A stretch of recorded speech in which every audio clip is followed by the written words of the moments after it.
Bien, hermanos, feliz sábado. Estoy gozoso de estar aquí con ustedes, conocer esta iglesita pequeña, pero veo mucha calidad, ¿no? Lo que estoy viendo. Gente buena. Qué maravilloso, hermanos, cuando nosotros estemos en el cielo, ¿verdad? Que ya no nos vamos a separar más, porque ahora mismo estamos diseminados sobre toda la faz de esta tierra. Pero qué maravilloso, hermanos, encontrarnos en el cielo. ¿Ustedes se imaginan ese momento? Que estemos todos, que ya más nunca nos vamos a separar. Que estemos todos adorando a un solo Dios, nuestro Señor, ¿verdad? Qué maravilloso. Bien.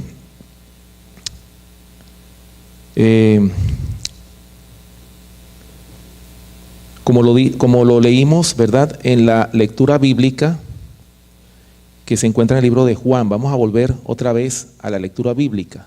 Juan, capítulo 4, versículos del 21 hasta el 23.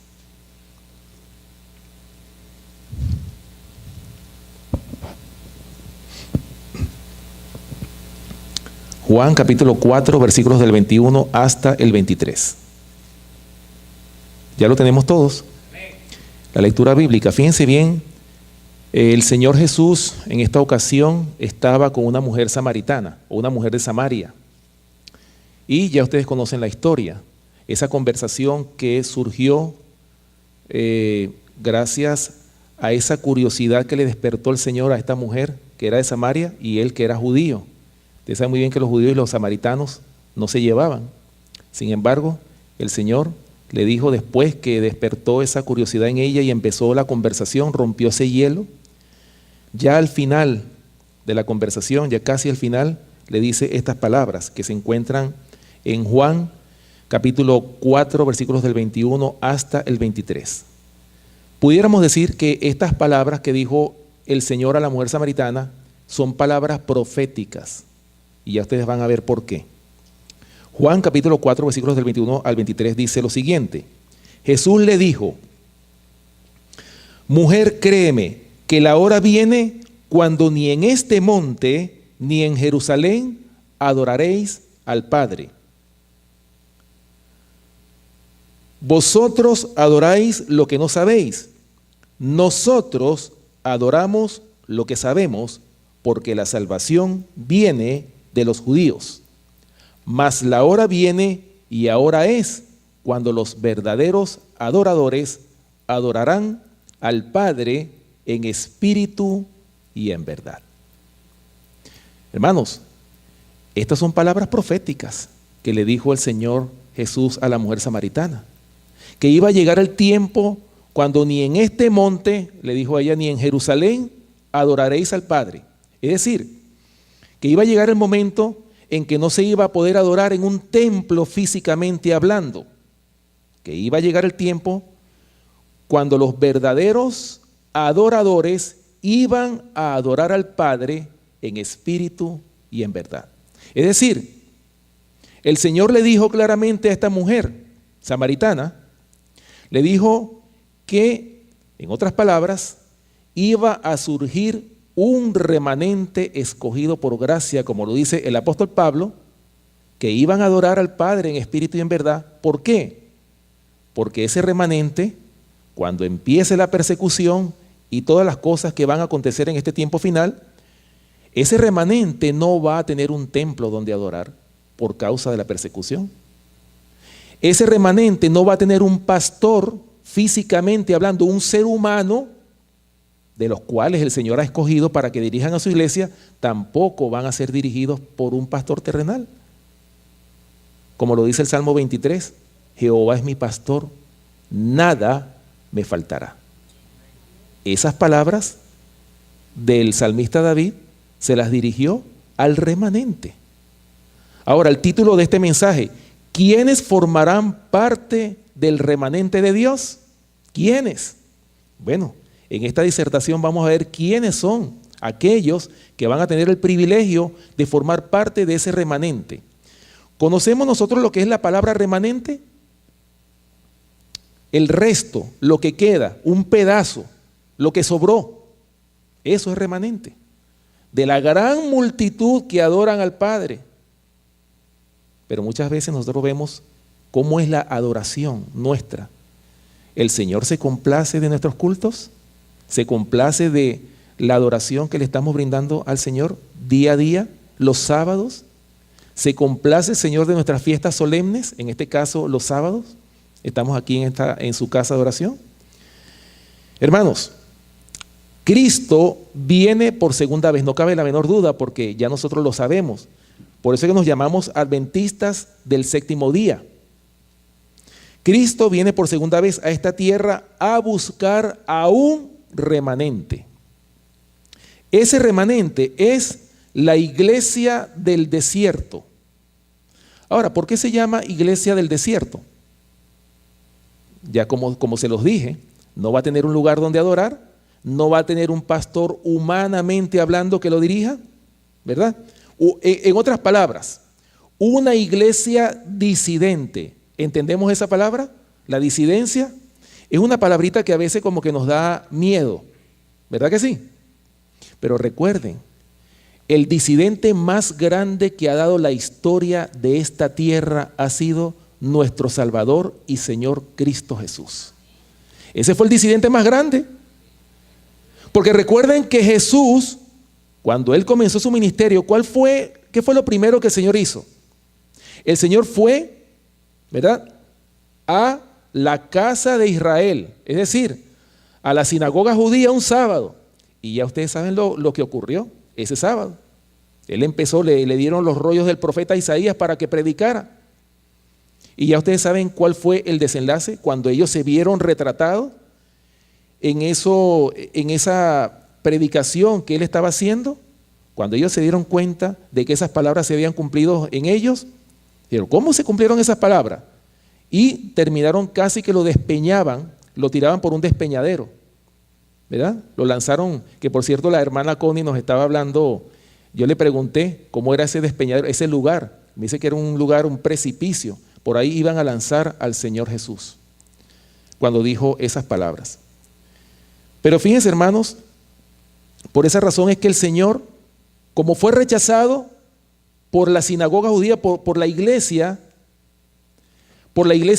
establecida legalmente, por la iglesia de la conferencia, como fue rechazado por él, ¿verdad?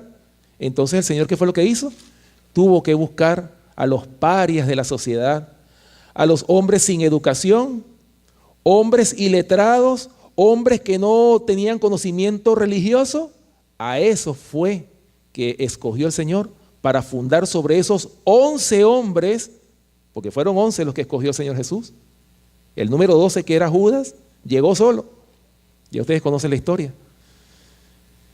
Y esos 11 hombres, en esos 12, en esa iglesia, en esos 12 apóstoles, el Señor fundó su iglesia. Una iglesia de disidentes. Así que no tengamos miedo. El Señor nos dejó ejemplo de la disidencia. ¿Por qué, hermanos? El remanente no va a estar identificado con ninguna organización religiosa. Por eso es que se llama iglesia disidente. Una iglesia que no tiene pastor terrenal, que no tiene un templo físico donde adorar. ¿Por qué? Porque el Señor Jehová, ¿saben qué va a pasar en el tiempo final? Tomará la rienda de la obra en sus propias manos. Y Él mismo va a apacentar a su iglesia, porque los pastores terrenales que Él designó para apacentar a su grey no han cumplido con el cometido sagrado de pastorear a sus ovejas. Y lo que estoy diciendo no lo estoy diciendo porque lo estoy inventando. Esto tiene base bíblica en Ezequiel capítulo 34, que es el capítulo de los pastores infieles. Vamos a buscarlo. Ezequiel capítulo 34. Yo les recomiendo que lo lean todo este capítulo, pero por el factor tiempo no lo vamos a leer todo, vamos a leer algunos versículos. Ezequiel capítulo 34, versículos 1 y 2 primeramente. Vamos a leer primeramente los versículos 1 y 2 para comenzar. Ezequiel capítulo 34, versículos 1 y 2. Me avisan cuando lo tengan para que leamos juntos. Recuerden que eso es un buen ejercicio que todos leamos juntos. Eso es una buena terapia para que alimente, ¿verdad? Para alimentar el espíritu. ¿Ok? Muy bien. Ezequiel capítulo 34, versículos 1 y 2 primeramente dice: vino a mí palabra de Jehová diciendo: hijo de hombre, profetiza contra los pastores de Israel. Profetiza y di a los pastores: así ha dicho Jehová el Señor. ¡Ay de los pastores de Israel que se apacientan a sí mismos! ¿No apacientan los pastores a los rebaños? ¿Entendemos lo que significa la palabra apacentar? Significa alimentar. Significa la palabra apacentar. ¿Y qué estaban haciendo estos pastores infieles? Que el Señor había encomendado la misión de apacentar a las ovejas. ¿Qué es lo que estaban haciendo? Dice el versículo 6, vamos a leer el versículo 6. Anduvieron perdidas mis ovejas por todos los montes y en todo collado alto y en toda la faz de la tierra. Fueron esparcidas mis ovejas y no hubo quien las buscase ni quien preguntase por ellas. Versículo 10. Así ha dicho Jehová el Señor: he aquí yo estoy contra los pastores y demandaré mis ovejas de su mano y les haré dejar de apacentar las ovejas. Ni los pastores se apacentarán más a sí mismos, pues yo libraré mis ovejas de sus bocas y no les serán más por comida.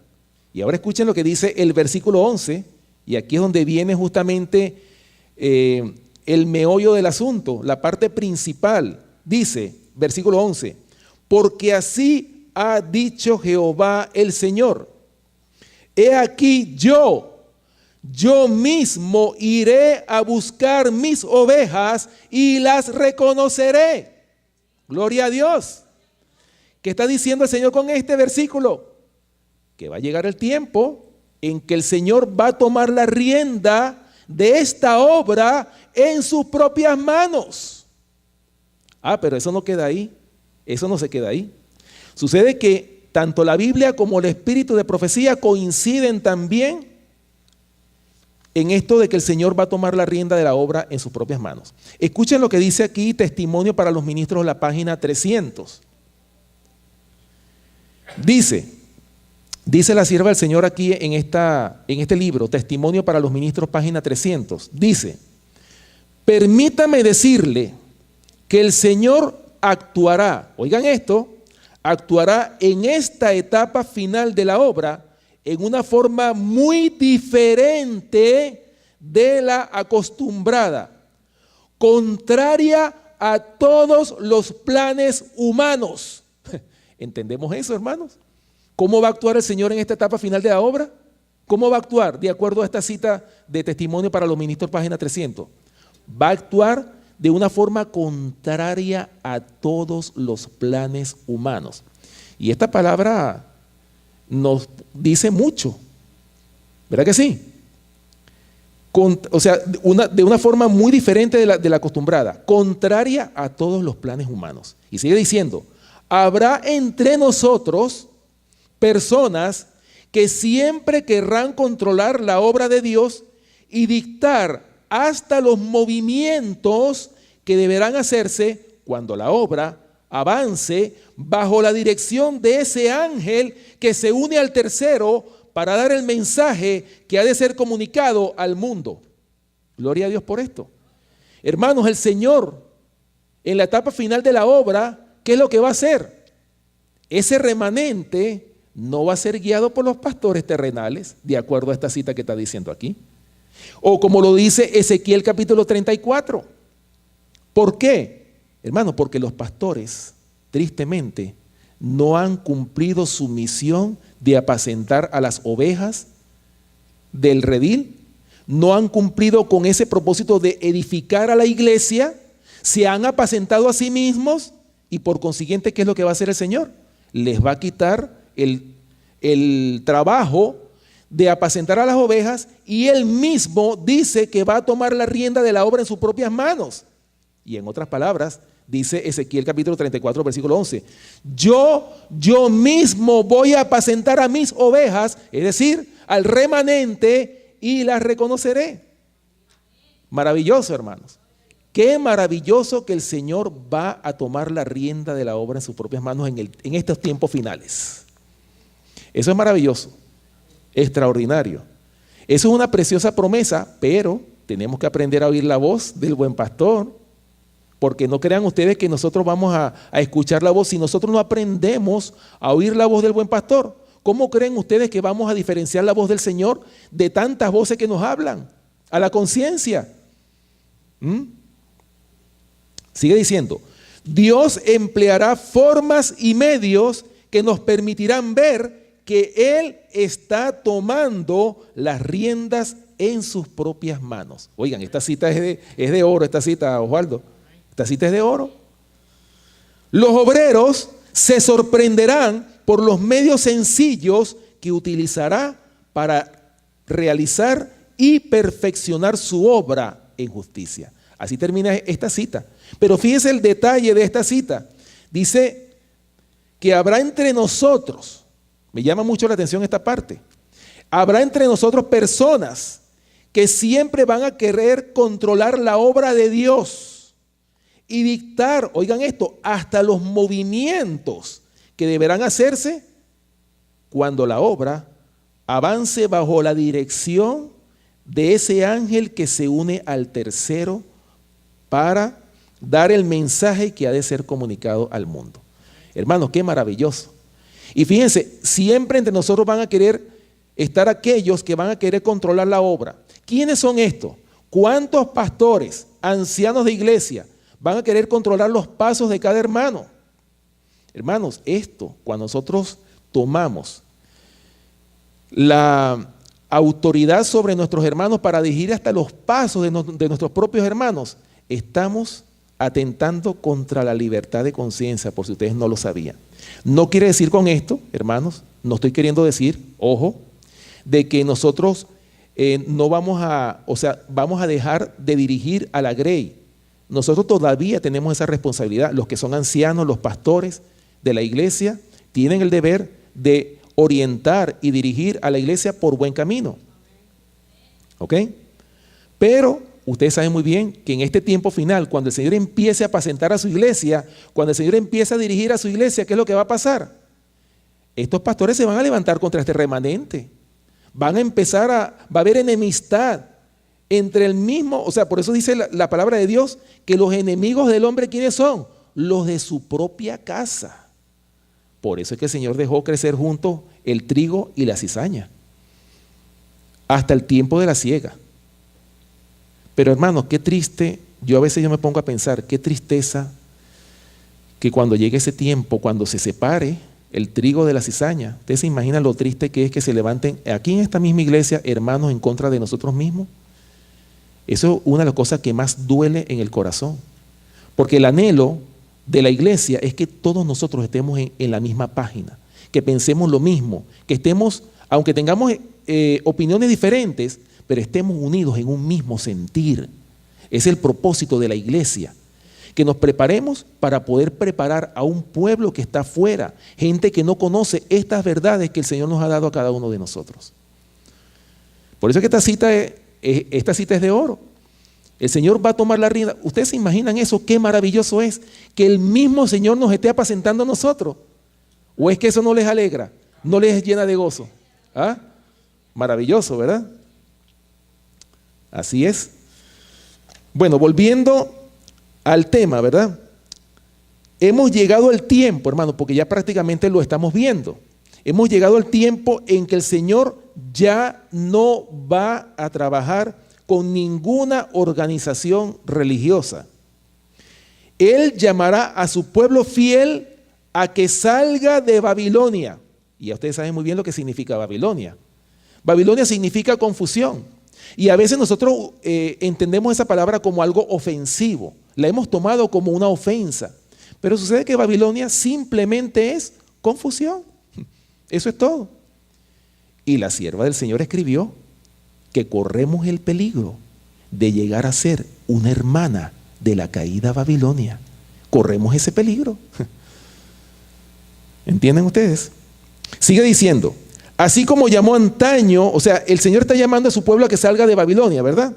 Así como llamó antaño a su pueblo para que saliera de Egipto para adorarle en el desierto. Ahora, la pregunta que nos podemos hacer, ¿por qué causa o razón el Señor no va a trabajar más con ninguna organización religiosa establecida? ¿Por qué? Tristemente, porque la gran mayoría de las organizaciones religiosas, iglesias, grupos de sostén propio, han apostatado de la verdad. Estamos hablando que eso va a pasar en el tiempo del fin. Tenemos que prepararnos para que nosotros no formemos parte de esa apostasía. Pero ahora, escuchen esto, de cada apostasía, porque esto no son solamente malas noticias, también hay buenas noticias, porque sucede que de cada apostasía el Señor siempre ha sacado un remanente. Y ese remanente fiel siempre ha constituido su iglesia. Qué maravilloso, ¿no? A pesar de que la apostasía es lo que más nos rodea a cada uno de nosotros. Por eso, hermanos, los números del Señor son pequeños. Vamos a buscar Mateo capítulo 18, versículo 20. En este versículo de Mateo, capítulo 18, versículo 20, nosotros vemos aquí el concepto de iglesia, pero yo creo que es un concepto que muy pocos hermanos lo entienden, especialmente cuando se ha venido de una iglesia organizada. Cuando hemos estado atados a la organización o a una institución religiosa, siempre tenemos la tendencia de no entender lo que es el concepto de iglesia. Y escuchen lo que dice Mateo capítulo 18, versículo 20, un versículo que nosotros conocemos, pero quizás no entendemos. Dice, porque donde están 2 o 3 congregados en mi nombre, allí estoy yo en medio de ellos. Qué maravilloso, ¿verdad? Y fíjense los números del Señor. El Señor aquí no está diciendo, Osvaldo, donde están 20 ni 30, ni mucho menos habla de 200 ni 300. ¿Está hablando de cuántos? Donde están 2 o 3 congregados en mi nombre, allí estoy yo en medio de ellos. Qué maravilloso. O sea, hermanos, en otras palabras, hablando de estos números, el Señor nos está queriendo decir que nuestro hogar es una iglesia. Nuestro hogar. La base de la iglesia organizada o de las iglesias de sostén propio, ¿quiénes lo constituyen? Son las familias. Ahora mismo aquí hay varias familias. Y por eso es importante que cada familia esté establecida en la verdad para que la iglesia sea sana. ¿Lo ven? Maravilloso, ¿verdad? Ok, Mateo 18:20 dice eso, donde están 2 o 3 congregados en mi nombre, allí estoy yo en medio de ellos. Romanos capítulo 11, versículo 4. Fíjense bien, hermanos, el apóstol Pablo, hablando a los romanos sobre el remanente, el concepto del remanente. Romanos capítulo 11, versículo 4.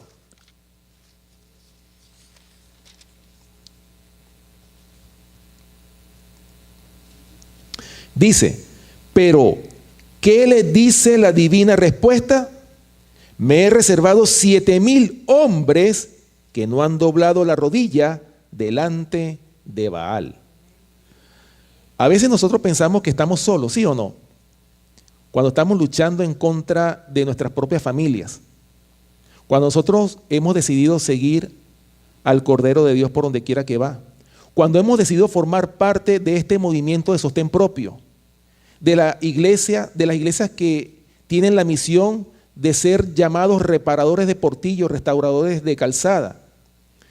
¿Quiénes vienen a formar parte o quiénes vienen a ser nuestros primeros enemigos? Nuestra propia familia, carnalmente hablando. Y a veces algunos hermanos de las iglesias organizadas también se vuelven en contra de nosotros. ¿Por qué? Porque una vez que usted quiera subir los principios en alto, cuando usted levanta las normas en alto, ¿qué es lo que tiende a suceder? Lamentablemente, hermano, empieza la persecución, empieza la enemistad. Por eso que dice que enemistad pondré entre ti y la mujer, entre tu simiente y la simiente suya. Esta te herirá en la cabeza y tú le herirás en el calcañar. O sea, hermanos, desde el mismo momento que entró el pecado en este mundo, el Señor nunca estableció una amistad entre el bien y el mal, sino más bien una enemistad. Estamos en guerra desde el mismo momento que nuestros primeros padres decidieron tomar del fruto prohibido. Desde ese momento estamos en guerra. Y esa guerra se va a acabar cuando Cristo venga a buscar a este remanente escogido por gracia. Y por eso es importante que nosotros entendamos bien qué es el remanente y quiénes van a formar parte de este remanente escogido por gracia. Bueno, aquí lo vemos, el apóstol Pablo diciendo, ¿verdad? Me he reservado, dice la Escritura, 7,000 hombres que no han doblado sus rodillas delante de Baal. Y eso lo decía haciendo referencia a Elías Tisbita. Ustedes saben que Elías Tisbita también pasó por esa desesperación, se sentía solo cuando se encontró, ustedes saben la historia, ¿verdad? Cuando se encontró con los 450 profetas de Baal. Vamos a buscarlo. Primera de Reyes, capítulo 19. Primera de Reyes, capítulo 19, y vamos a leer el versículo 18.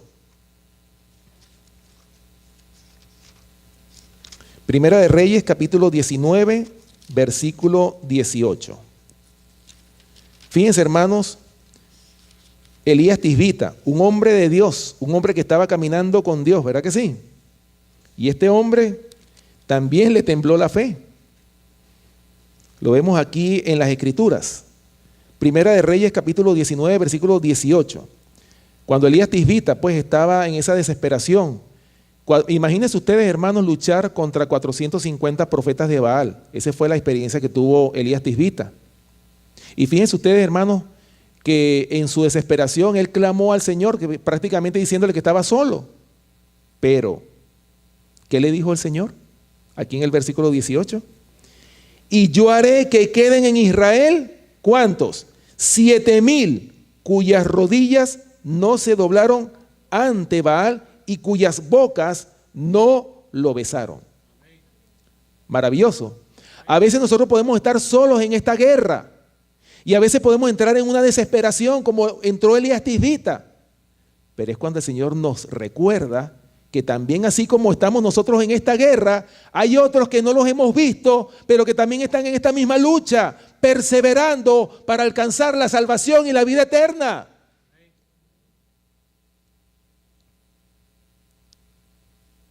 Fíjense bien, hermanos, en toda la Biblia vemos ese conflicto. Miren lo que dice. Vamos a buscar en nuestras Biblias primeramente el versículo y después les leo el comentario. Primera de Samuel capítulo 2, versículo 17. En los tiempos de Elí y sus hijos. Ustedes saben muy bien la historia, ¿verdad? Cómo Elí alcahueteó, no sé si ustedes conocen el significado de esa palabra, pero en Venezuela se dice el que es alcahuete es porque le permite a los hijos de los defectos de carácter, ¿verdad? Sí, así dice. Ok, primera de Samuel, capítulo 2, en los tiempos de Elí. Primera de Samuel, capítulo 2, versículo 17. Perdón, versículos 12 y 17. Primera de Samuel, capítulo 2, versículos 12 y 17. ¿Lo tienen todos?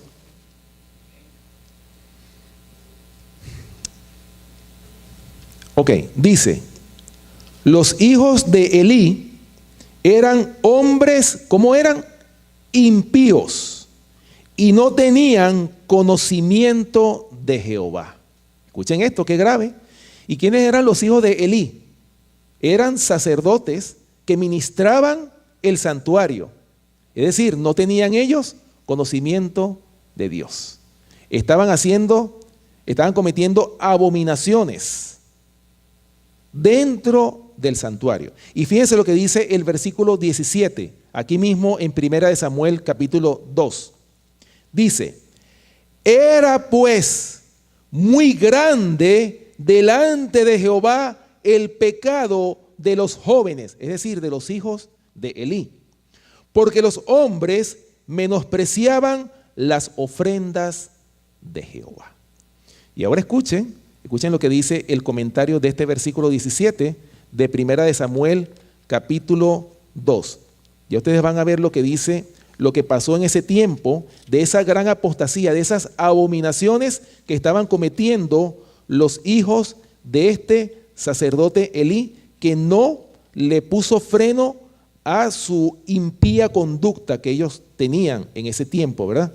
Primera Samuel, el comentario, ¿verdad? De Primera Samuel capítulo 2, para los que tienen la Biblia de estudio, ¿verdad?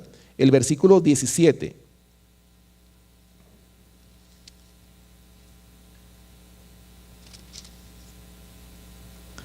Fíjense lo que dice. Este es el título. Los pecados de los sacerdotes hicieron que algunos ofrecieran sus propios sacrificios. Escuchen esto. Dice, cuando los israelitas fueron testigos de la corrupta conducta de los sacerdotes, pensaron que era más seguro que sus familias no acudieran al lugar designado para el culto. Sigue diciendo, muchos salieron de Silo con su paz perturbada y su indignación despertada, hasta que al fin resolvieron ofrecer ellos mismos sus sacrificios, llegando a la conclusión de que esto sería tan plenamente aceptable a Dios como sancionar de alguna manera las abominaciones practicadas en el santuario. ¿Lo ven, hermanos?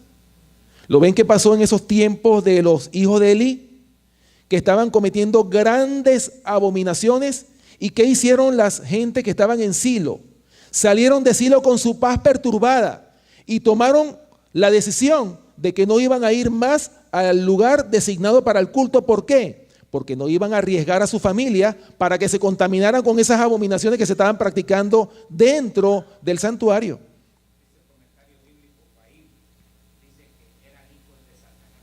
Así mismo es. Eran hijos de Satanás. ¿Por qué? Por las abominaciones que estaban practicando, hermanos. La idolatría, como estábamos hablando en el mensaje anterior. Por eso, hermanos, el Señor siempre ha preparado un remanente. En esta ocasión, ellos salieron de Silo con su paz perturbada, un remanente que salió, y decidieron ellos que era mejor ofrecer ellos mismos su sacrificio. Recuerden quiénes eran los que habían sido elegidos para ministrar el santuario. ¿No era la tribu de Leví? ¿No eran los sacerdotes? Imagínense ustedes, tan grande era la abominación que se estaba cometiendo, que ellos ofrecieron su sacrificio pensando que era mejor hacerlos ellos mismos. En otras palabras, ellos decidieron romper con esa iglesia que estaba en corrupción y ellos mismos en sus hogares ofrecieron ellos sus sacrificios. Hermanos, ¿se está repitiendo la historia? Escuchen bien, hermanos, el concepto de remanente, porque nosotros como iglesia necesitamos entender qué es el remanente, o sea, la iglesia remanente, qué significa esto. Y para ello lo tomé del diccionario bíblico, para que ustedes vean cómo el diccionario bíblico define la palabra remanente. Dice el diccionario bíblico adventista, en la página 982, para los que tienen el diccionario bíblico adventista, dice lo siguiente: lo que queda, resto, generalmente los israelitas que sobrevivían a calamidades como guerras, cautiverios, pestes y hambrunas, y a quienes Dios en su misericordia preservaba para continuar siendo su pueblo elegido. Y fíjense bien, hermanos, aquí vemos un ejemplo. El Señor siempre ha preservado a su remanente, lo ha sostenido.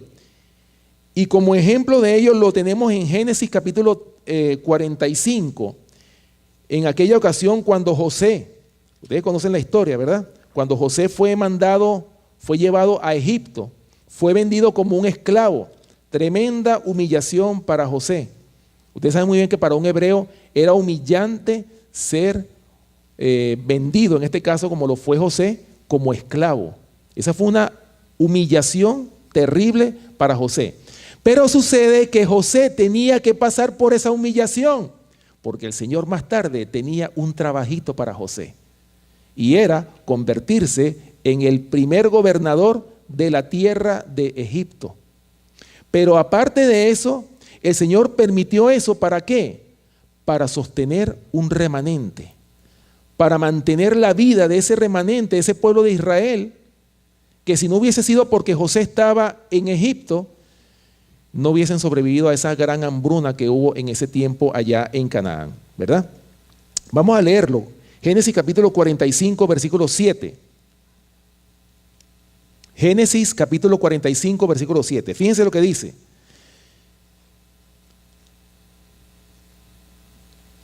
Y Dios me envió, aquí estas son palabras de José, y Dios me envió delante de vosotros para preservaros posteridad sobre la tierra y para daros vida por medio de gran liberación. Aquí José les estaba ya profetizando que ellos, aunque iban a entrar en Egipto, después iban a ser oprimidos y iban a salir de Egipto con gran liberación. Que ustedes saben muy bien de qué manera salió el pueblo de Israel de Egipto, ¿verdad? Después que cayeron esas 10 plagas sobre Egipto, fue cuando al fin Faraón dejó ir al pueblo, y sin embargo, con todo eso los persiguió, y ya ustedes conocen la historia, ¿verdad? Ok, Segunda de Reyes capítulo 19, hablando por supuesto de ejemplos del remanente. Segunda de Reyes capítulo 19. Segunda de Reyes capítulo 19, versículo 31. Segunda de Reyes, capítulo 19, versículo 31. Fíjense lo que dice aquí la palabra de Dios hablando del remanente. Estamos viendo el concepto del remanente, muy importante. Segunda de Reyes, capítulo 19, versículo 31. Dice así: porque saldrá de Jerusalén remanente y del monte de Sión los que se salven. El celo de Jehová de los ejércitos hará esto. Gloria a Dios. Maravilloso. Otro ejemplo de remanente, Esdras, capítulo 9, versículos del 13 al 15. Esdras, capítulo 9. Esdras, capítulo 9, versículos del 13 hasta el 15. En los tiempos de Esdras, ¿verdad? También surgió un remanente. Esdras capítulo 9, versículos del 13 al 15. Fíjense lo que dice. Mas después de todo lo que ha sobrevenido a causa de nuestras malas obras y a causa de nuestro gran pecado, ya que tú, Dios nuestro, no nos has castigado de acuerdo con nuestras iniquidades, y nos diste un remanente como este, gloria a Dios, a pesar de que cometieron abominaciones. Sin embargo, el Señor perseveró un remanente. Sigue diciendo el versículo 14: hemos de volver a infringir tus mandamientos y a emparentar con pueblos que cometen estas abominaciones. ¿No te indignarás contra nosotros hasta consumirnos sin que quedase remanente ni quien escape? Versículo 15: oh Jehová, Dios de Israel, tú eres justo, puesto que hemos quedado un remanente que ha escapado como en este día. Henos aquí delante de ti en nuestros delitos, porque no es posible estar en tu presencia a causa de esto. Oigan, el pueblo de Israel, que ya no era pueblo de Israel, sino era el pueblo judío en los tiempos de Esdras, recuerden que de las 12 tribus, 10 habían apostatado, quedaron 2. Más tarde apostata una tribu y quedó finalmente la tribu de Judá. Ese era el remanente en los tiempos de Esdras, el pueblo judío. Y ese pueblo judío, el Señor le dio, lo estaba amonestando contra las abominaciones que ellos estaban practicando. Y el Señor les dijo: dejad de hacer lo malo, haced lo bueno. Y al fin y al cabo ellos nunca escucharon. El Señor les mandó profeta tras profeta, amonestación tras amonestación. ¿Y qué hizo el pueblo judío? Apedreaban a sus siervos los profetas.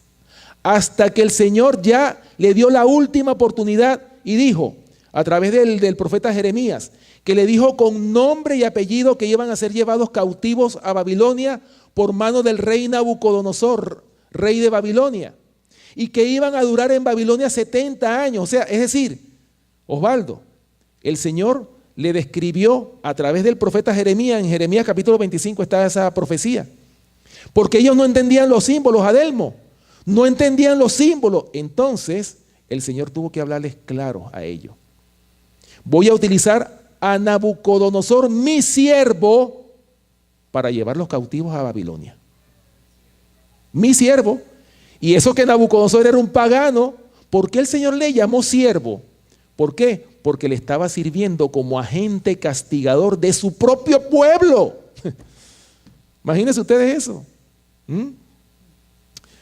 Por esa razón, hermanos, es que aquí en Esdras ellos están hablando, ¿verdad? Que tú has tenido misericordia y has sostenido un remanente, lo has perseverado, porque nosotros hemos cometido abominaciones en contra de ti, Señor. Y fíjense la misericordia del Señor, que a su remanente los persevera, los mantiene, para que sigan siendo su pueblo escogido. Qué maravilloso, ¿verdad? Dice, como sigue diciendo el diccionario bíblico, como resultado de sus apostasías, los hebreos sufrían grandes catástrofes que llevaban a la nación al borde de la extinción.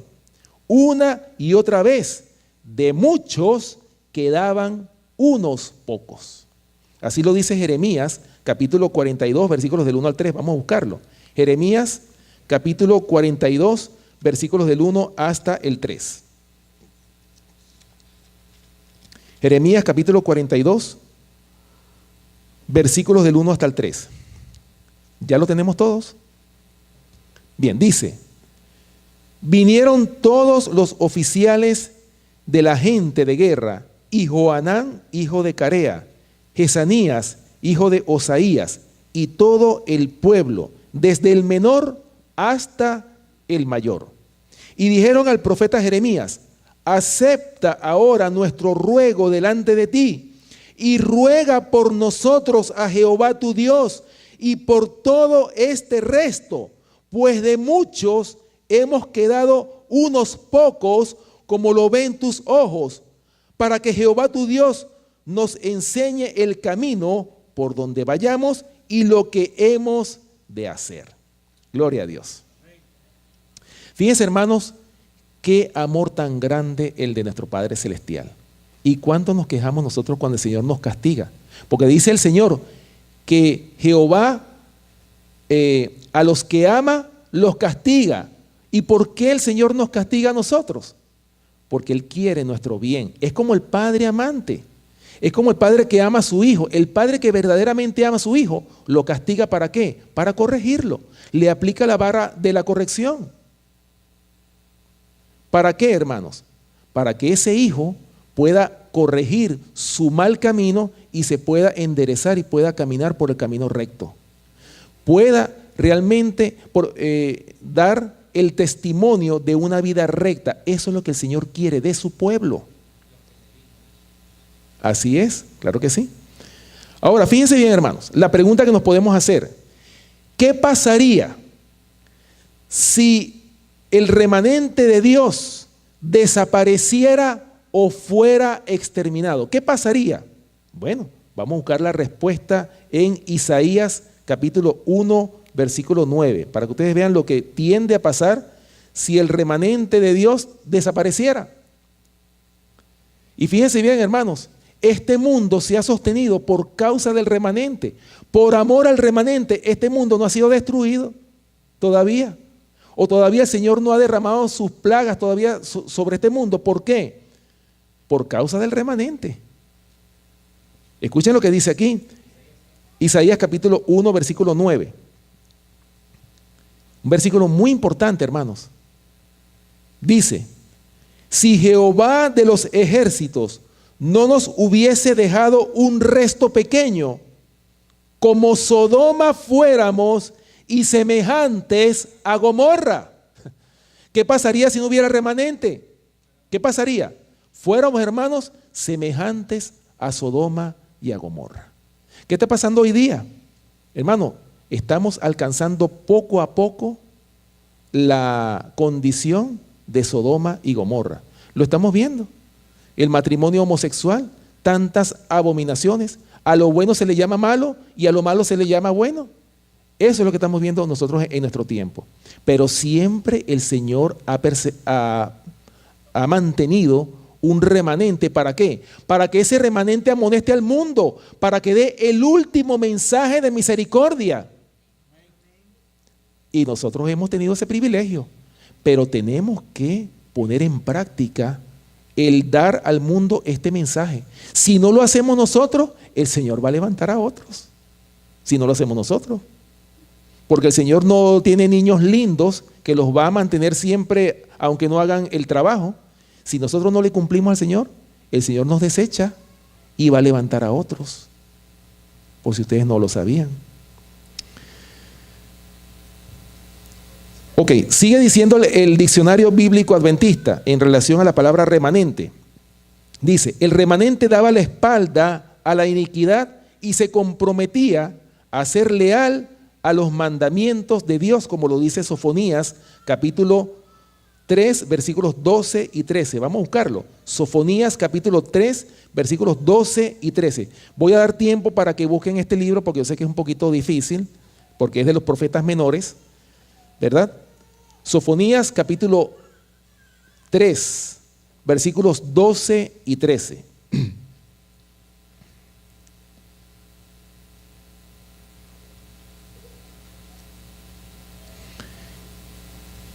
Sofonías capítulo 3, versículos 12 y 13. ¿Ya lo tenemos? Ok. Dice, y dejaré en medio de ti un pueblo humilde y pobre. ¿Cómo es ese pueblo? ¿Cómo es la característica del remanente? Humilde y pobre, el cual confiará en el nombre de Jehová. El remanente de Israel no hará injusticia. ¿Qué es lo que no va a hacer el remanente de Israel?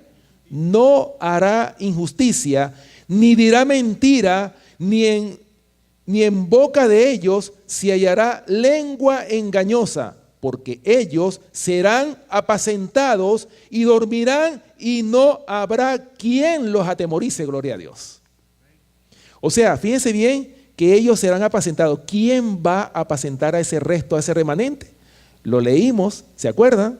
El mismo Señor va a apacentar a sus ovejas y las va a reconocer una por una. Qué maravilloso, ¿verdad? Ok, sigue diciendo el diccionario en relación a la palabra remanente. En Romanos capítulo 9, versículo 27, Pablo aplica el término remanente a los judíos en sus días, quienes individualmente aceptaban a Cristo como el Mesías, pero ahora tenían derecho a este título como miembros de la iglesia cristiana y no ya como judíos. En Romanos capítulo 11, versículo 5, habla de estos judíos cristianos como de un remanente escogido por gracia. Vamos a leerlo. Romanos capítulo 11, versículo 5. Para que ustedes vean, hermanos, que el Señor está escogiendo a un pueblo pequeño, porque el Señor quisiera que su pueblo fuera inmenso sobre la faz de la tierra, pero lamentablemente son pocos los que se van a salvar. Tristemente, ¿verdad? Romanos capítulo 11, versículo 5. Dice, así también aún en este tiempo ha quedado un remanente escogido por gracia. Está hablando el apóstol Pablo que en sus tiempos también había quedado ese remanente escogido por gracia. ¿Quiénes formaban ese remanente en los tiempos del apóstol Pablo? Recuerden, estaban los apóstoles. Ya el Señor Jesús había ascendido al cielo y había quedado ese remanente escogido por gracia. Ese pequeño grupo de personas que fundaron la iglesia cristiana. Y fíjense, hermanos, cómo era esa iglesia, la iglesia del caballo blanco, ¿verdad? Una iglesia pura en los tiempos apostólicos. Por eso es que se conoce como la iglesia de Éfeso, la iglesia donde se alcanzó la mayor pureza en esos tiempos de los apóstoles. la iglesia de Éfeso, ¿verdad? Y dice que el Señor se ha reservado un remanente escogido por gracia. Y dice que no es por obra, sino por gracia, porque no son por obras, nosotros no vamos a salvarnos por las obras, aunque el Señor quiere que hagamos las obras que Él nos ha encomendado como iglesia. Pero no es un medio de salvación la obra. Porque yo siempre escucho a muchos hermanos que dicen, no hermanos, tenemos que hacer la obra. Es como que si la obra se convirtiera en un medio de salvación. Y no es así. Las obras tienen que fluir espontáneamente. Cuando el amor de Cristo está en el corazón, las obras fluyen espontáneamente. Y esas son las obras que tienen perfume grato ante el Señor. Esa obra grata, esa obra que fluye del corazón, porque anhelamos buscar y salvar a los que se han perdido. Maravilloso, ¿verdad? Ahora vamos a ver algunos ejemplos de remanente. Nosotros vemos en la Biblia muchos ejemplos, ¿verdad? Noé y su familia es el primer ejemplo de remanente. Imagínense ustedes, hermanos, en los tiempos antediluvianos, esa inmensa multitud, así lo dice el espíritu de profecía, esa inmensa multitud, de esa gran multitud que había, de esos millones de antediluvianos que había en ese tiempo, solamente 8 personas se salvaron. Ese era el remanente en los tiempos de Noé. 8 personas. Noé, su esposa, sus hijos, sus 3 hijos y sus esposas. 8 personas nada más se salvaron en los tiempos de Noé. Segundo ejemplo de remanente que pudiéramos citar. Bueno, lo dijimos, de la apostasía de Israel. De las 12 tribus, 10 apostataron y más tarde la tribu de Benjamín apostata y solamente quedó la tribu de Judá como remanente. Y más o menos ahí cojeando un poquito estaba la tribu de Judá, que el Señor tuvo que llevarlos cautivos a Babilonia para que dejaran de hacer lo malo e hiciesen lo recto ante los ojos de Dios. Y miren qué misericordioso es el Señor con el pueblo judío.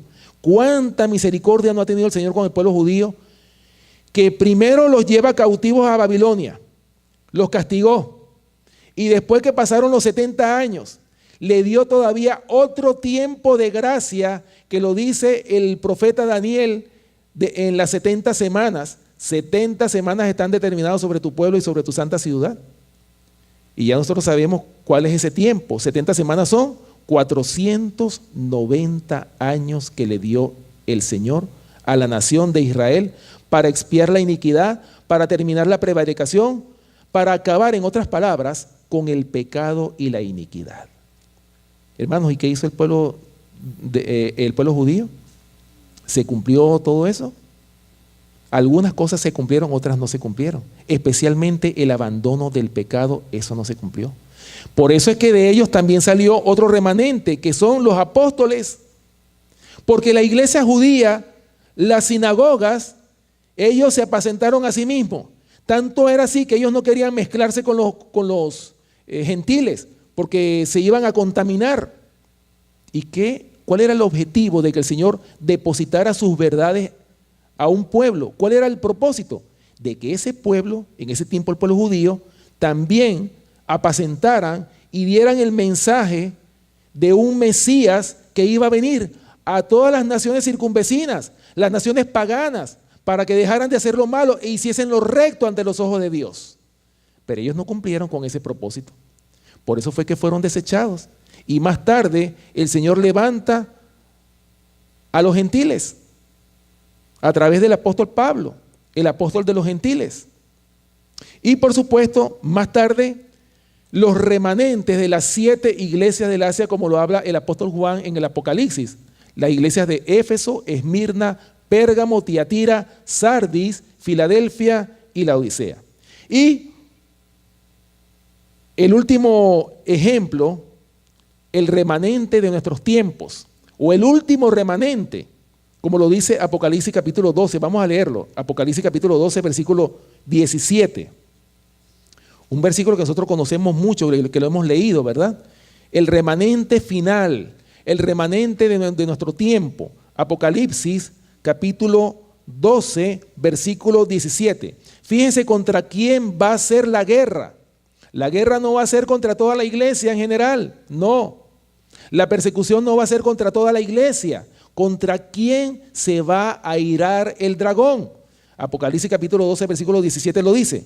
Entonces el dragón se llenó de ira. ¿Contra quién? Contra la mujer. Y se fue a hacer guerra contra el resto de la descendencia de ella. ¿Entendemos esas palabras? O sea, el resto de la descendencia. O sea, el remanente del remanente. ¿Quiénes son ellos? Los que guardan los mandamientos de Dios y tienen el testimonio de Jesucristo. Ese es el remanente. Miren la identificación que tiene el remanente. Guardan los mandamientos de Dios y ¿qué más tienen? El testimonio de Jesucristo. Es decir, están testificando de un Salvador, dan testimonio de ese hombre que murió en la cruz del Calvario para con su preciosa sangre nos pueda dar vida eterna a cada uno de nosotros. ¡Qué maravilloso! Entonces, ellos contra ese resto, contra ese remanente, ¿qué es la guerra? Ahora, fíjense bien, el último remanente tiene en su mano, ¿qué tiene? El evangelio eterno. Eso es lo que tiene el remanente en su mano, el evangelio eterno, que ha de ser predicado a toda nación, tribu, lengua y pueblo, como lo dice Apocalipsis capítulo 14. Vamos a leerlo, que esto es un buen ejercicio. A mí me gusta mucho leer la palabra de Dios, porque ella es la que tiene que, o sea, nosotros no debemos hablar nuestras propias palabras, hermanos. Yo no vine aquí a contar, a echarles un cuento de quién soy yo. No, yo vine aquí a predicar la palabra de Dios. A eso vine yo aquí. Y tiene que ser la palabra la que hable. No debe ser este siervo el que tiene que crecer. Juan el Bautista lo dijo. Es necesario que yo mengüe, o sea, que me rebaje. Es necesario que yo mengüe, ¿para qué? Para que Cristo pueda crecer. Aquí el protagonista es el Señor, no yo. Él tiene que ser exaltado por encima de todo principado y de toda potestad. Cristo nuestro Salvador. Apocalipsis capítulo 14, versículos 6 y 7. Fíjense bien lo que dice. Vi volar por en medio del cielo a otro ángel que tenía el evangelio eterno para predicarlo a los moradores de la tierra, a toda nación, tribu, lengua y pueblo, diciendo a gran voz: temed a Dios y dale gloria, porque la hora de su juicio ha llegado, y adorad a aquel que hizo el cielo y la tierra, el mar y las fuentes de las aguas. Gloria a Dios por ese mensaje, ¿verdad? Nosotros somos los protagonistas de este mensaje, hermanos. Tenemos que retener ese mensaje. Ahora, para pertenecer a este último remanente, ¿qué es lo que tenemos que hacer? O sea, ¿quiénes van a formar parte de este último remanente? Para formar parte o para pertenecer a este último remanente, tenemos que echar mano de la vida eterna. Tenemos que luchar para alcanzar la salvación prometida, hermanos. Por eso es que el Señor les prometió a los discípulos en Juan, vamos a buscar en Juan capítulo 14, versículos del 1 hasta el 3. Miren la preciosa promesa que el Señor hizo. Juan capítulo 14, versículos del 1 hasta el 3. Qué preciosas palabras le dijo el Señor Jesús a sus discípulos aquí. Juan capítulo 14, versículos del 1 hasta el 3. Escuchen lo que dice. No se turbe vuestro corazón. Creéis en Dios. Creed también en mí. En la casa de mi Padre muchas moradas hay. ¿Cuántas moradas hay? Muchas moradas hay. Si así no fuera, yo os lo hubiera dicho. Voy pues a preparar lugar para vosotros. Y si me fuere y os preparare lugar, vendré otra vez y os tomaré a mí mismo, para que donde yo estoy, vosotros también estéis. Qué maravillosas palabras. O sea, el Señor fue ¿a qué? A preparar moradas, a preparar los puestos. Recuerden que en el cielo hay cupos limitados, a pesar de que hay muchas moradas, pero son cupos limitados. Y el Señor fue a preparar esas moradas. Es decir, Esas moradas están ahí, esos puestos están ahí para ser ocupados por los hijos fieles, por ese remanente escogido por gracia. ¿Lo ven? Ahora, fíjense bien, por esa razón, hermanos, es que nosotros tenemos que luchar, como lo decíamos esta mañana. Tenemos que hacer un esfuerzo. Esfuérzate y sé valiente. Apocalipsis capítulo 3, versículo 11. Fíjense lo que dice el Señor aquí en el mensaje a las 7 iglesias. Apocalipsis capítulo 3, versículo 11. Hermanos, tenemos que luchar para poder formar parte de ese remanente. Mira lo que dice aquí Apocalipsis capítulo 3, versículo 11. Dice: he aquí yo vengo pronto, gloria a Dios, dice el Señor. Retén lo que tienes para que ninguno tome tu corona. O sea, retén lo que tienes, lo que yo te he dado, la verdad. Compra la verdad y no la vendas, dice Proverbios capítulo 23, versículo 23. Retén lo que tienes, esa verdad que te he dado, reténla, para que ninguno tome tu corona. Ahora escuchen lo que el apóstol Pablo, la lucha que el apóstol Pablo tenía. Vamos a buscarlo. Primera de Corintios capítulo 9. El apóstol Pablo tenía sus luchas. Y a mí me gusta mucho la historia del apóstol Pablo. ¿Saben por qué? Porque un hombre que era fariseo, un fariseo de fariseos era él. Sin embargo, ese hombre como poco a poco, ¿verdad?, cayó sobre la roca, cómo se humilló, se consideraba como un abortivo, se consideraba el apóstol Pablo, porque dice que yo no soy digno de ser llamado apóstol porque perseguí a la iglesia de Cristo. O sea, él estaba, siempre su tortura fue ese recuerdo que le llegaba a la mente de que él había perseguido a la iglesia de Dios. Y cuando él vio esa abominación que él estaba cometiendo, dijo: oye, pero ¿qué he hecho yo? Pues perseguir a la iglesia de Dios. Y por eso fue que el apóstol Pablo exclamó: miserable de mí, ¿quién me librará de este cuerpo de muerte?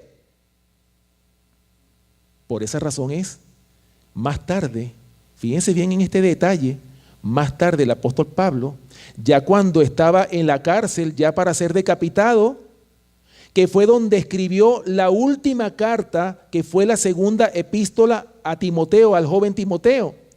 Ya el apóstol Pablo sabía que ya iba a ser sacrificado.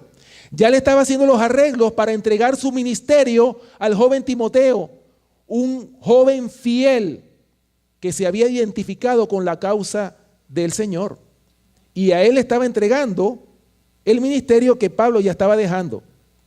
Pero dice en esa carta, dice: he acabado la carrera, he guardado la fe, por lo demás me está guardada la corona de vida, el cual me dará el Señor juez justo, y no solo a mí, sino a todos aquellos que aman su venida. Gloria a Dios. Hermanos, el apóstol Pablo experimentó con esas palabras lo que es la justificación por la fe. El apóstol Pablo había entendido que había sido sellado para vida eterna. Gloria a Dios. Y nosotros también podemos formar parte de esa experiencia que tuvo el apóstol Pablo. Escuchen lo que dice aquí el apóstol Pablo en 1 Corintios capítulo 9, versículos del 24 hasta el 27. Miren la lucha que él tenía. Y es la misma lucha que todos nosotros tenemos. 1 Corintios capítulo 9, versículos del 24 hasta el 27. Fíjense lo que dice. ¿No sabéis que los que corren en el estadio, todos a la verdad corren? Pero uno solo se lleva el premio. Corred de tal manera que lo obtengáis. Todo aquel que lucha, de todo se abstiene. Ellos, a la verdad, para recibir una corona corruptible, pero nosotros una incorruptible. Así que yo de esta manera corro, no como a la aventura, de esta manera peleo, no como quien golpea el aire, sino que golpeo mi cuerpo y lo pongo en servidumbre, no sea que habiendo sido heraldo para otros, yo mismo venga a ser eliminado. ¿Lo ven? O sea que el apóstol Pablo aquí compara esta lucha que él tenía, porque él tenía sus luchas internas también, como las tenemos todos nosotros. El apóstol Pablo pensaba que aunque él era heraldo, él estaba haciendo la obra de proclamar ese mensaje que Dios le había confiado a él. Sin embargo, él tenía el temor de que él se podía perder también. Él tenía ese temor. Y fíjense ustedes, hermanos, que él dice, golpeo mi cuerpo, no como quien golpea el aire, o sea, lo estoy golpeando. Es decir, estoy haciendo un sacrificio de subyugar la carne, los deseos carnales que batallan contra el alma. El apóstol Pablo tenía esas luchas. Golpeo mi cuerpo.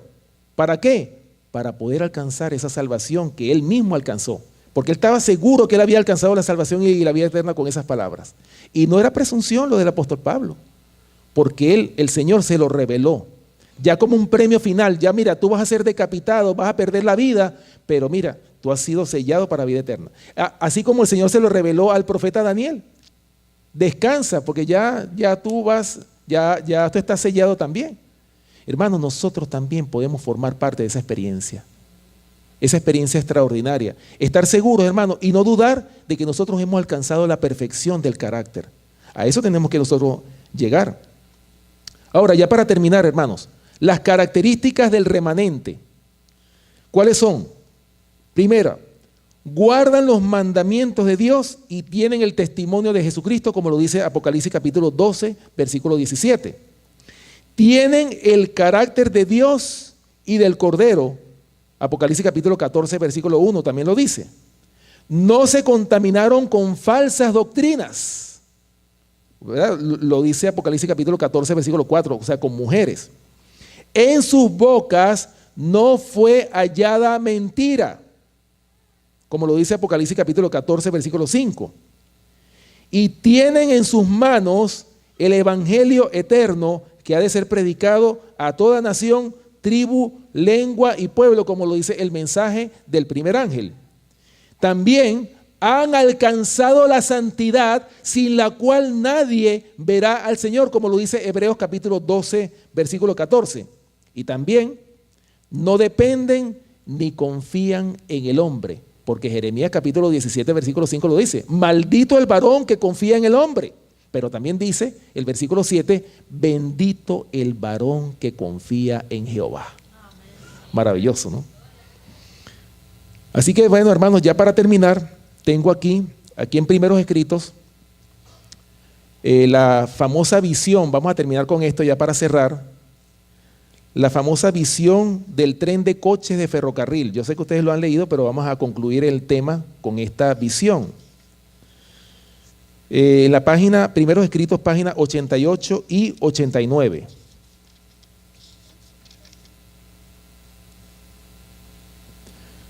Primeros Escritos, ¿verdad?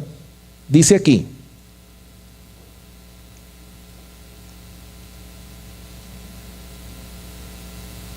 Dice la sierva del Señor: me fue mostrado un tren de coches de ferrocarril que iba con la rapidez del rayo.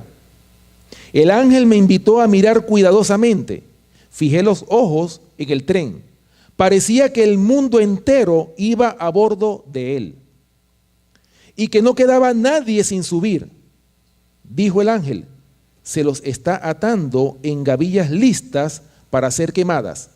Luego me mostró al conductor, que parecía una persona de porte noble y hermoso aspecto, a quien todos los pasajeros admiraban y reverenciaban. Oigan esto. Yo estaba perpleja y pregunté a mi ángel acompañante, ¿quién era? Dijo: es Satanás. Es el conductor que asume la forma de un ángel de luz. Ha tomado cautivo al mundo. Se ha entregado a los poderosos engaños para creer una mentira y ser condenados. Este agente, el que le sigue en orden, es el maquinista, y otros de sus agentes están empleados en diferentes cargos según lo necesite. Y todos se dirigen hacia la perdición con la rapidez de un rayo. Pregunté al ángel si no quedaba nadie. O sea, quiere decir que todos iban en ese tren. ¿Será que no queda nadie? Me invitó a mirar en la dirección opuesta. y vi una compañía pequeña. ¿Cómo era la compañía? Pequeña, que viajaba por una senda angosta. Todos parecían estar firmemente unidos. Oigan estas palabras. ¿Cómo estaban esta compañía? Firmemente unidos, vinculados por la verdad en agrupaciones o compañías. Dijo el ángel: el tercer ángel está atándolos o sellándolos en gavillas para el granero celestial. Esa pequeña compañía parecía agobiada, como si hubiese pasado por severas pruebas y conflictos. Parecía que el sol acababa de salir detrás de una nube y resplandecía sobre sus rostros, dándoles aspecto triunfante, como si sus victorias estuviesen casi ganadas. Sigue diciendo: vi que el Señor había dado al mundo oportunidad de descubrir el lazo. Este hecho sería evidencia suficiente para el cristiano si no hubiese otra, que no se establece diferencia entre lo precioso y lo vil. Así que, hermanos, vemos claramente aquí en el libro Primeros Escritos esta visión de ese coche de ferrocarril, ¿verdad? Donde en ese tren iban, ¿cuántos? Iban la gran mayoría de los seres de este mundo. ¿Y cuál era el conductor? Nada más y nada menos que Satanás. Y ella dice: pero bueno, ¿quiere decir que todos van a la perdición? Porque dice que iba a la velocidad, o sea, iba hacia la perdición a la velocidad de un rayo. Pero se pregunta ella, pero si entonces le pregunta el ángel: ¿será que no hay nadie? ¿Será que todos se van a perder? No, ve en la dirección opuesta. O sea, estaban caminando, no estaban montados en el tren, estaban caminando, pero estaban agobiados, cansados. Pero estaban, hermanos, firmemente unidos en el mensaje del tercer ángel. Estaban siendo atados en gavillas para ser llevados ¿a dónde? A los graneros celestiales. Hermanos, esa tiene que ser nuestra experiencia como iglesia. El Señor en esta mañana nos está llamando a nosotros, ¿para qué? Para formar parte de ese remanente escogido por gracia. Hermanos, tenemos nosotros la preciosa oportunidad. Dios nos ha confiado este tesoro precioso que es su palabra. Este mensaje de los tres ángeles que Dios le ha dado a su iglesia. Nosotros hemos sido llamados reparadores de portillos, restauradores de calzadas para habitar. Es decir, ese desastre que ha hecho el diablo, a nosotros nos toca reparar todo lo que el diablo ha destruido. Y nosotros como iglesia tenemos ese compromiso. No solamente los líderes de esta iglesia, todos nosotros tenemos una responsabilidad. Y esa responsabilidad es dar al mundo este último mensaje de misericordia. Pero también acompañado ¿con qué? Con el testimonio personal. Que demos el testimonio de Jesucristo.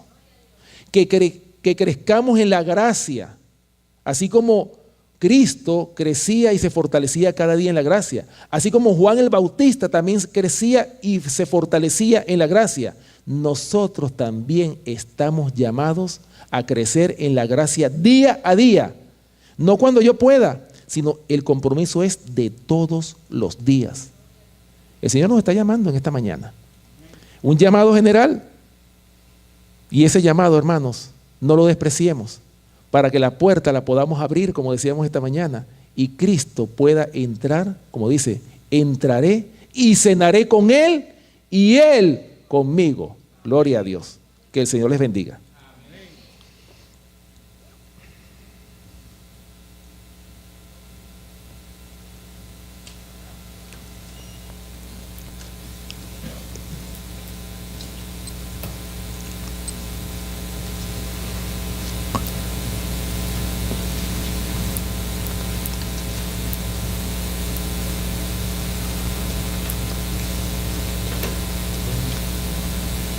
Cantamos un himno. 201. Ok, permiso. Bien, agradecemos a Dios.